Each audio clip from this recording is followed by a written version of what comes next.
de montar una empresa con mexicano, ni tiene que tener un mínimo de porcentaje. Tú puedes tener un 99% de la empresa y la otra persona un 1%, la puedes crear como turista, pero el representante legal solo puede ser mexicano o residente. Una vez que creas la empresa, puedes autocontratarte, es decir, la empresa que tú acabas de crear, después de estar dada de alta en Hacienda, en el SAT y en Migración como empleador, puede extenderte una visa por oferta de trabajo y entonces tramitar esa residencia temporal. Hasta aquí todo claro y algo hay dudas. No, por mi parte claro, todo claro. Ok. Vaya, perdón.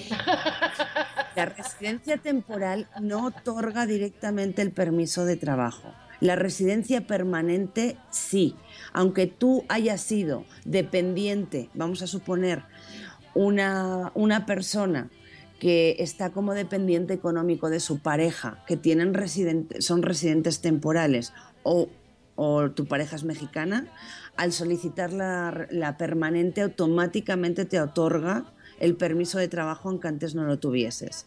La residencia temporal no. La residencia temporal solamente otorga permiso de trabajo si es por oferta de empleo.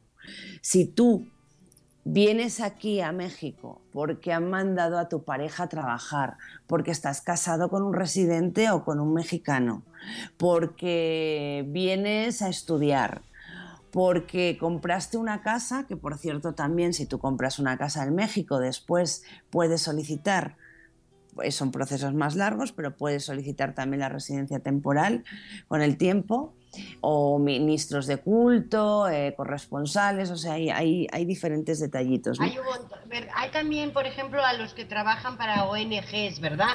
Y hay otro que es relacionado con la gente que trabaja por algún motivo en fronteras, que tienen una serie de requisitos. Sí, pero no son residentes temporales. Normalmente no tratamos en los grupos y demás, pero sí dan una serie de permisos o residencias para esa gente, ¿no? No tienen residencia los que están en fronteras, son los trabajadores transfronterizos que a lo mejor, por ejemplo, viven en Guatemala y pasan a México a trabajar, o están en México y pasan a Estados Unidos a trabajar, viceversa. Se les llaman visas de permisos, pero son tipo turista, para que nos hagamos una idea. Y con las ONG sí hay residencia sí, tú como temporal. Sí, porque a ver, a ti te contrata alguien por oferta de empleo y esa oferta de empleo puede venir de una empresa, puede venir de una asociación civil, o sea, tiene que ser una persona tanto moral como física. Es decir, yo como autónoma, imagínate que yo soy autónoma, puedo contratar a alguien. Sí. Tengo Lo que que pasa es que yo tengo por ahí un par de dudas por unas preguntas que me han hecho. Entonces, por ejemplo, una asociación civil sin ánimo de lucro, como puede ser una ONG, una fundación X, esas asociaciones sin ánimo de lucro sí pueden en un momento dado llegar a hacer oferta de empleo. Sí, pero para... Mira, todo depende de uno de los estatutos que ellos tengan. Cuenta que al crear una empresa o al dar de alta una asociación civil, según como tú crees esa asociación o esa empresa, tiene una manera de tributar o tiene otra.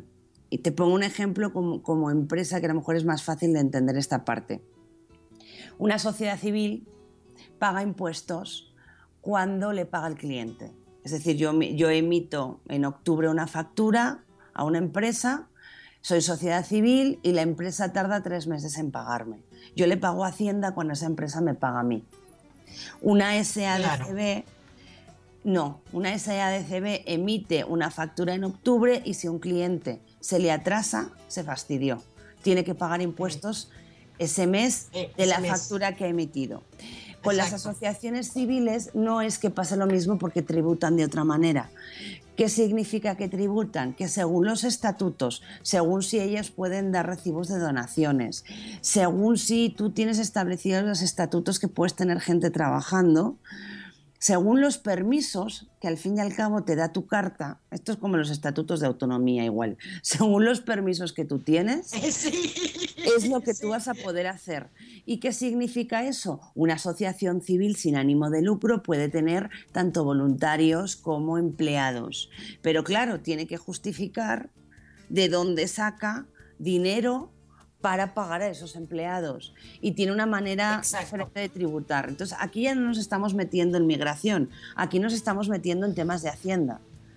Entonces ya Claro. nos estamos metiendo ya en Sí, temas sí, legales mi pregunta era que en un momento dado, dependiendo, supongo, exacto, como tú dices, dependiendo de que esas ONGs, yo básicamente estaba pensando en una ONG que suele ser una asociación civil sin ánimo de lucro, que aparte de recibir voluntarios, sí paga una X cantidad de sueldos basado, pero dependiendo de sus estatutos.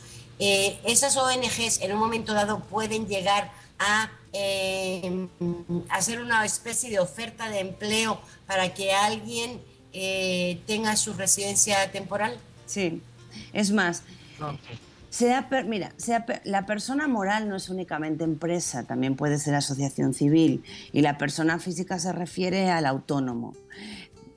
Tanto la moral como la física necesitan hacer una solicitud de oferta de empleo cuando el extranjero está o bien como turista o está residiendo en el extranjero. Es decir, que no tiene residencia, no tiene permiso. Eso. Entonces ellos tendrían que hacer el trámite tal cual, van a migración, aparte de darse de alta como empleadores. Hay una variable que ha cambiado ahora, creo que para el 17 de agosto, algo así, no recuerdo muy bien, 20 y algo de julio, fue cuando hicieron el cambio del portal único, muy en la línea de la parte de lo que se promociona de gobierno abierto, ¿no? En la parte de transparencia, el portal único de gobierno, sí, que es gov.mx, donde todos los trámites se centralizan allí. De hecho, tú vas a la página de migración y hay cosas que automáticamente ya te redireccionan a esta página. Entonces, uno de los cambios que ha beneficiado mucho y que ha agilizado mucho el proceso es que si tú no estás dado de alta como empleador, a la hora de rellenar la solicitud de visa, te preguntan: ¿está usted dado de alta como empleador? Y dices, sí, bien, pues metes tu número, metes tu RFC y automáticamente te sale pues toda tu información. Y entonces ya ahí sigues rellenando el formato para solicitar la visa por oferta de empleo a un extranjero.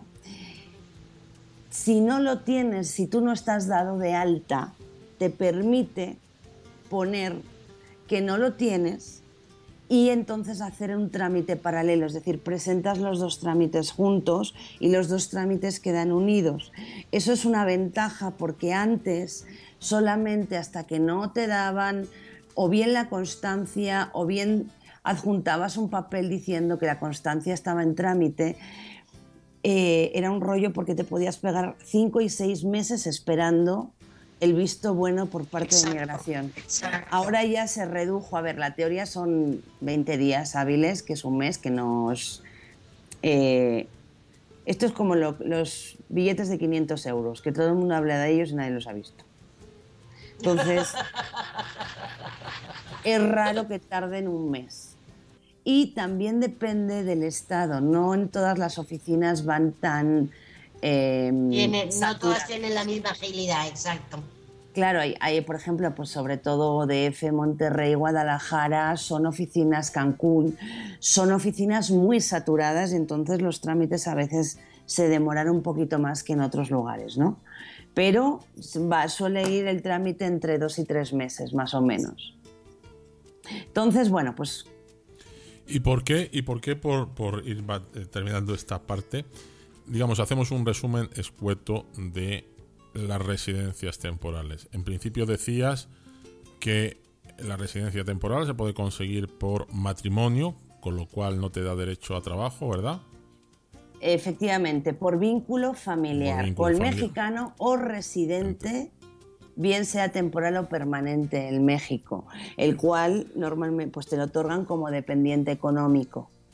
Okay. Ese es uno de los muchos errores, perdón por la interrupción, ese es uno de los muchos errores o confusiones que, por ejemplo, se ven en el grupo de españoles en México. Correcto. Exacto. Da la impresión de que solamente a través de estar relacionado con un mexicano, cuando un empleado en X empresa, que es un español también, un residente en México, siendo temporal o siendo permanente, se puede acceder al vínculo familiar incluso con extranjeros, porque la mayoría creen que solamente es con mexicanos. No. ¿Verdad? Y además es una ley, no es universal, pero se aplica en la mayoría de países. ¿Por qué? Porque tú tienes derecho a esa unión familiar, a no desmembrar la familia. Exactamente. Y cuando hablamos de familia estamos hablando de pareja e hijos. Y en todo caso después también se considera a los padres, porque, bueno, en este caso, digamos, padres mayores. ¿Por qué? Porque pues, los padres, bueno, pues pueden ser dependientes tuyos, ¿no? El día de mañana. No tus hermanos, no tus cuñados. Porque ya me han venido varias preguntas de, tengo un hermano que además tiene nacionalidad mexicana, o tengo un papá que ya es mexicano, pero claro, pues la gente que te escribe pues es mayor de edad y entonces ya no aplica. Ok, después, claro. Después también, por trabajo, obviamente, cuando te hacen una oferta de trabajo, tienes un permiso de residencia temporal con derecho a trabajo. Correcto. A ver, cuando te hacen una oferta de trabajo hay dos maneras de hacerte una oferta de trabajo. Si tú ya tienes un vínculo familiar o no lo tienes. El quid de la cuestión aquí es si tienes vínculo o no tienes vínculo. Si tienes vínculo familiar con el mexicano, pues te pueden hacer oferta de trabajo aunque seas dependiente. ¿Por qué? Porque tienes la posibilidad, bien, una vez que ya tienes la residencia temporal, tú puedes sacarte tu RFC. ¿Por qué? Porque ya te dan tu CURP. El CURP es la clave única de población, bien seas nacional o extranjero. Entonces, con eso tú puedes sacar tu RFC y puedes hacerte autónomo, que no puedes hacerte autónomo como turista. O sea, lo preguntan muchísimo, oye, ¿puedo ir a México y me puedo hacer autónomo y con eso me puedo contratar? No, no puedes. Solamente puedes hacerte autónomo, al contrario. Si ya eres residente temporal, bien trabajes, bien o seas dependiente, puedes hacerte autónomo. También con vínculo familiar, aunque seas dependiente, lo único que tienes que hacer es solicitar permiso de trabajo. Y cuando vayas a renovar, entonces ya renuevas como residente temporal con vínculo familiar y oferta de trabajo. Ok. Bueno, pues yo creo que está bastante claro. Vamos a cambiar ahora a otro tema. Espera, antes de eso, sí que es importante mencionar la parte de los estudios. Hay personas que han venido porque, pues bueno, vienen a estudiar un diploma, una licenciatura, una maestría, vienen a estudiar un posgrado. Únicamente se permite en situaciones en las que son estudios superiores y estudios reconocidos por la SEP, donde el estudiante, con permiso de la universidad, le pueden dar también el permiso de trabajo. Cuando tienen el permiso de trabajo, siempre les recomiendo que hagan el cambio de residente temporal estudiante a residente temporal. Okay. Es decir, se quiten lo de estudiante. ¿Por qué? Porque como residente temporal tú puedes estudiar donde te dé la gana.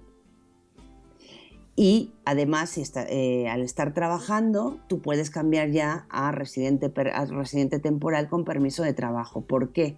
Porque, como os decía antes, un residente temporal estudiante, aunque tenga un hijo nacido en México, no puede obtener de momento la residencia permanente.